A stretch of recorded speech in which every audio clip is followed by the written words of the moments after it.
not too long ago I made a video which told the story from when I made my first film through to 2013, and the idea with this series is that I can hopefully share some of the things I've learned over this time and also some of the mistakes I've made, in the hope that it will inspire maybe a few people to persevere with their filmmaking career, because just like I said in the last video, there really is a lot to learn.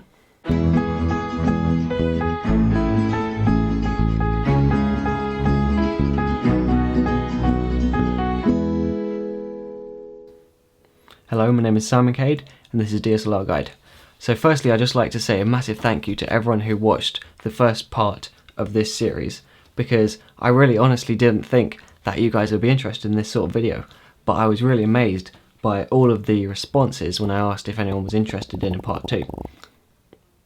So I was reading this article from the great people over at Still Motion, and they had this idea that there are 3 stages of filmmaking, and this is really what's going to shape this video, and hopefully that will help to demonstrate the different stages that you go through as you learn more.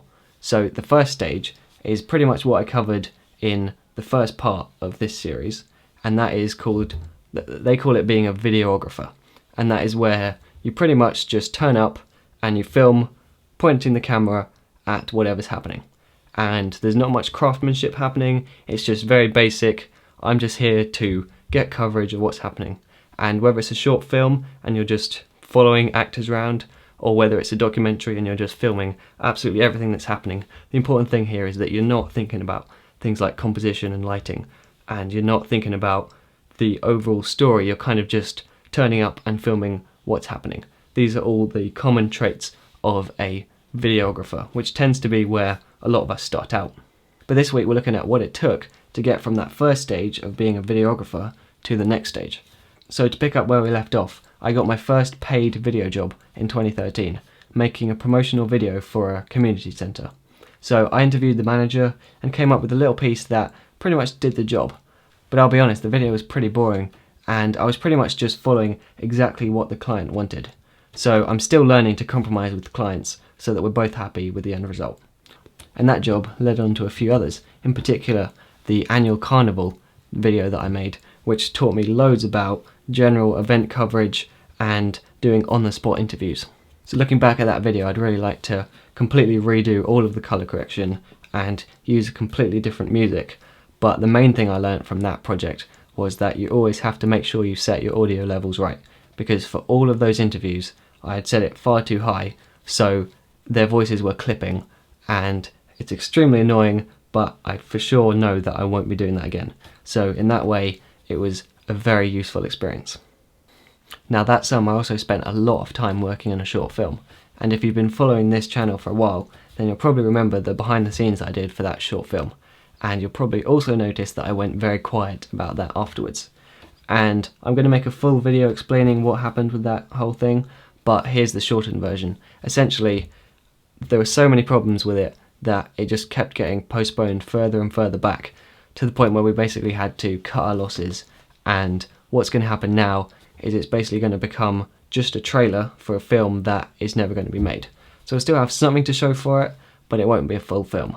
And to be honest, I have no regrets about that whatsoever. It was a really fun experience, and I actually made a whole episode about what I learned from doing that short film, which you could check out if you're interested.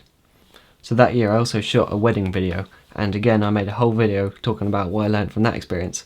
But I think this was a good example of me beginning to move into the next stage of filmmaking. So the way that Still Motion put it is that this is when you start to really think about composition, lighting, and other technical aspects, to the point where the term videographer doesn't really seem to do justice to the work you're doing. So you start calling yourself a cinematographer because it's more of a craft, more of an art, than just simply throwing together a quick video.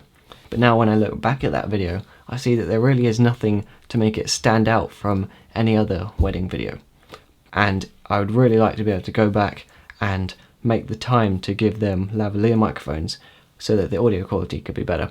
Now that whole wedding was very quick, and I only got involved at the very last minute, so there wasn't time for me to prepare things for them to do that would make it into a better video, or to give them lavalier microphones, for example. But it's good to have those thoughts about how you would go and improve old projects. And the important thing was that I was definitely moving away from that stage of just being a videographer and into the cinematographer stage. Now, it was around this time that I made some pretty big changes to the way I colour correct and colour grade videos, but I think I'll have to save that for a separate video because this is getting pretty long already. But the big change that I've made, which I do want to talk about today, is discovering lighting, basically. And now I remember when I first started out going on the Cinema 5D forums, and the people on there kept telling me, oh, you should get some lighting equipment, you know, that really is important. But I just kind of went, yeah, okay, and I just focused on lenses and rigs and all that kind of cooler stuff. But now that I look back, I can totally see that although I have learned a lot about camera settings and colour correction, the one thing that made the biggest difference definitely wasn't any of that stuff, and especially not rigs. It was lighting. You can pretty much pinpoint the exact week that I found out about lighting, because over those few weeks there is definitely a big improvement in the image quality of these episodes, and I also started doing a lot more episodes about lighting in general because I was just amazed at how much of a big difference it makes. So one of the other lessons I learned was about the importance of sound design. So I'm going to play a short clip from my demo reel, the first time without sound design and the second time with sound design, so hopefully you can hear the difference.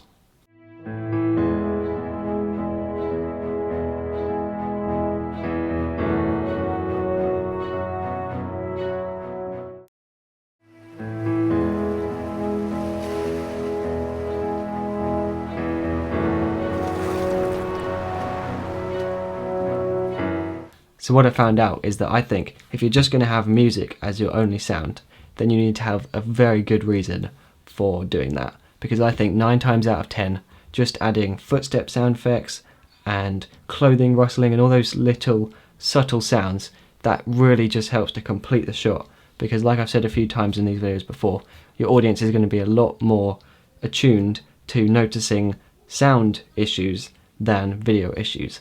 And really there aren't many times in our lives when we hear complete silence. So with this in mind, I made a scooter edit for one of my friends, and I was really trying to be as much of a cinematographer as possible rather than a videographer, and I was trying to pay attention to sound design, but the one thing I think about that is while it's okay as far as scooter edits go, it shows a rider doing some tricks, it doesn't have that final element which is a storyline. And I was going to meet up with him and do an interview and try and add that element back in, which I think would have made a really big difference and made a significantly better video. But that was right around the time when exams started. So at this point, with school taking up more and more of my time, I knew I had to pretty much stop the filmmaking for a while. Now, I decided to carry on doing DSLRguide, but that would be the only project that I did for probably about 6 months or something. And at this stage I'd been moving away from just doing product reviews, which I actually found to be a really good thing because first of all, you guys were sticking around and watching them, which is always great, but also I was actually finding that I was enjoying them a lot more, and I was happy to spend more time producing them and writing them. And I made the decision that I was going to completely cut out having ums in the video, because that was a big problem I had with the old ones, is I would pretty much just do it in one take, and then I would just, every time I paused, I would say but now I have to repeat the line, but now I have to repeat whatever it is I'm saying until I say it right, and that way it does make a big difference, and I think that's one of the main things that has improved this channel's content over the last few months. So not too long ago I received a comment asking how I got the number of subscribers that I have now, and I'll be totally honest with you, I've just been making videos every week, and I think that really is the main thing. You know, every week I tend to get more views than the last week, and it's just been a really slow but gradual snowball effect over the 1.5 years or so that I've been doing these videos. Now, during exam time I did have time to fit in one film job, which was being hired to film some presentations over an evening, and this was a really nice simple job which allowed me to get some easy money basically, because there was a lot of lighting equipment and other equipment that I was interested in buying. And at this point I'd been doing my paper rounds for a long time and earning a bit of money from the paid film jobs, but it was only just a few weeks ago when I finished my exams that I managed to quit all of my paper rounds, which meant that I could totally focus on DSLRguide and my other filmmaking projects. And I'll be totally honest with you guys here and say that it was probably mostly due to the fact of the number of you guys who have now been watching my videos. So for that, I'm really appreciative that I don't have to do those paper round jobs anymore, which means that I can just have a relaxing summer, right? Now that I don't have exams and that I don't have to deliver papers. Well, obviously not, because I've got tons of projects this summer and it's going to be really busy but really good. So I'd like to just give you a quick outline of my plans for this summer, and that then will just wrap up this part 2, ready for the next installment, which will probably be in a few months once I've got some more stuff to talk about. So the first plan I have is to shoot a music video, and I'm really excited about this. I'm going to finish that short film trailer so I can get that project just behind me and forget about it. And I also filmed a short running film with my brother a couple of months ago, which I really want to just finish the music on so I can get that uploaded.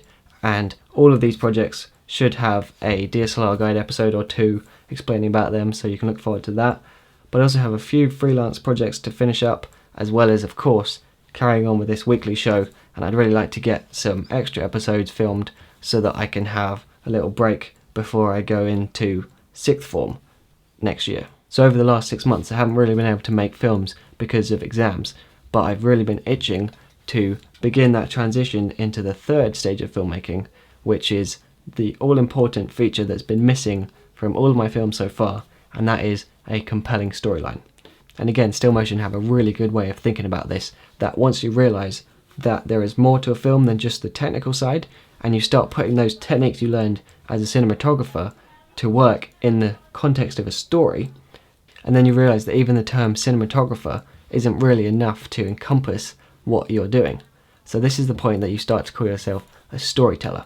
Now, obviously, the term cinematographer does have a different meaning in terms of like the job title, but what they really mean is just a way of classing it for yourself in terms of where you are and what you're aiming at, about whether your films are stories or little pieces of cinematography that are a bit artistic but don't really have that story to them, or whether they're just simply pointing a camera at something and going from there.